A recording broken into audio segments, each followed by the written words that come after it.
Pernahkah Anda merasa sulit untuk melepaskan diri dari media sosial? Saat bangun tidur, Anda langsung memeriksa notifikasi dan mulai scrolling. Sebelum makan, Anda merasa perlu membuka YouTube. Bahkan sebelum tidur, tanpa sadar Anda terus scrolling hingga tertidur atau lebih buruk lagi, tetap terjaga sepanjang malam karena terlalu asik dengan media sosial.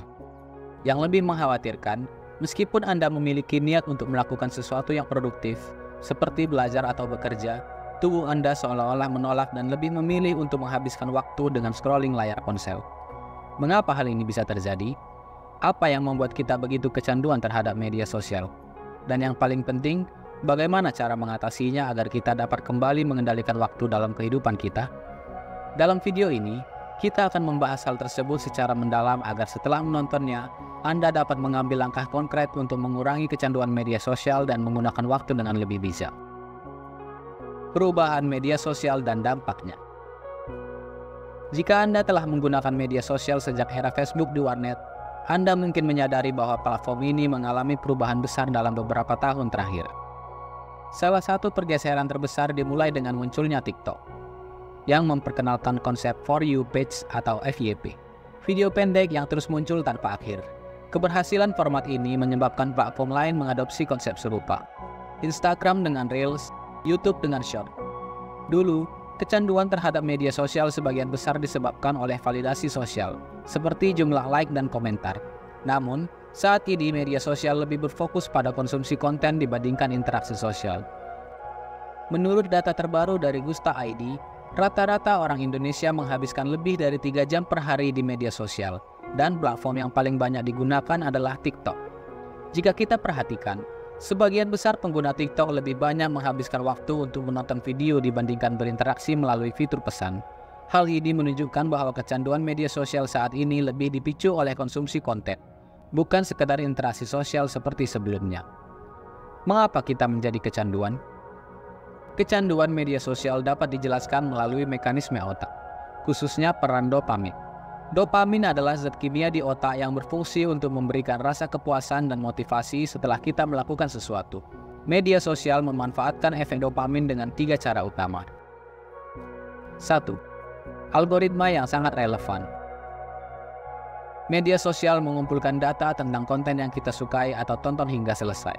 Dengan demikian, platform ini terus menyajikan konten yang sesuai dengan minat kita, sehingga kita merasa puas dan terus ingin menonton lebih banyak. 2. Format video pendek. Video berdurasi singkat membuat otak tidak merasa terbebani. Kita sering berpikir, saya akan menonton satu video lagi, tapi begitu selesai, kita merasa puas, dopamin dilepaskan, dan kita terdorong untuk terus scrolling. 3. Scrolling tanpa akhir, alias infinite scroll.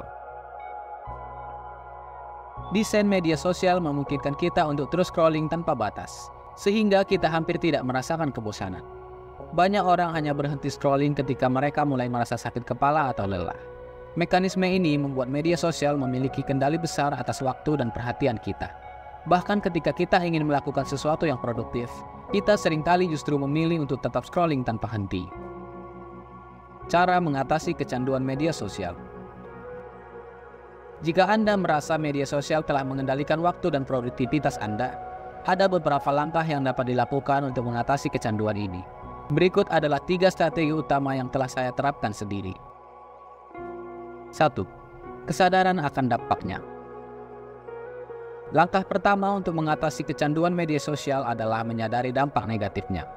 Coba tanyakan pada diri sendiri, apa saja yang bisa saya capai jika waktu yang saya habiskan untuk scrolling media sosial digunakan untuk hal yang lebih produktif? Jika Anda menggunakan waktu tersebut untuk belajar, bekerja, atau berolahraga, kemungkinan besar Anda sudah mencapai banyak hal yang berarti dalam hidup.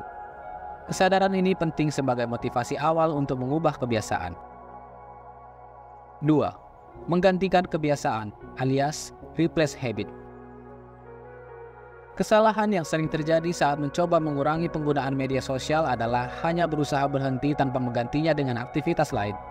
Berdasarkan pengalaman saya, memaksa diri untuk tidak membuka media sosial tanpa memiliki aktivitas pengganti justru membuat saya merasa sangat bosan. Akibatnya, saya kembali membuka media sosial untuk mengisi kekosongan tersebut. Solusi terbaik adalah mengganti kebiasaan scrolling media sosial dengan kegiatan lain yang lebih bermanfaat. seperti olahraga, membaca buku, menyelesaikan tugas, mempelajari keterampilan baru. Dengan begitu, Anda tidak akan merasa kehilangan sesuatu saat mengurangi penggunaan media sosial. 3. Prinsip Create Before Consume. Setelah berhasil mengurangi kecanduan media sosial, muncul pertanyaan, apakah kita harus menghindari media sosial sepenuhnya? Jawabannya adalah tidak. Namun, ada prinsip yang dapat diterapkan, yaitu Create Before Consume, atau menciptakan sesuatu sebelum mengonsumsi konten. Misalnya, sebelum membuka media sosial, Anda harus terlebih dahulu melakukan sesuatu yang produktif, seperti mengerjakan tugas atau pekerjaan, menulis artikel atau membuat konten, menyelesaikan target harian. Setelah Anda berhasil menyelesaikan sesuatu, barulah Anda boleh menikmati media sosial. Dengan menerapkan prinsip ini, Anda akan lebih mampu mengendalikan kebiasaan dan waktu Anda, sehingga media sosial tidak lagi mendominasi hidup Anda. Sebagai alternatif, beberapa orang memilih untuk menghapus media sosial sepenuhnya. Jika Anda memilih pendekatan ini, apa alasannya? Silahkan tulis pendapat Anda di kolom komentar. Mengurangi kecanduan media sosial bukanlah hal yang mudah, karena perubahan tidak akan terjadi di dalam zona nyaman. Namun, jika kita memiliki kesadaran yang kuat dan menerapkan strategi yang tepat, kita dapat mengambil kembali kendali atas hidup dan waktu kita. Jika Anda memiliki tips lain atau ingin berbagi pengalaman, silakan tuliskan di kolom komentar agar bisa membantu orang lain. Jangan lupa untuk like video ini jika Anda merasa pembahasannya bermanfaat. Semoga video ini dapat membantu dan tetap semangat dalam meningkatkan kualitas hidup Anda. Sampai jumpa lagi di video berikutnya.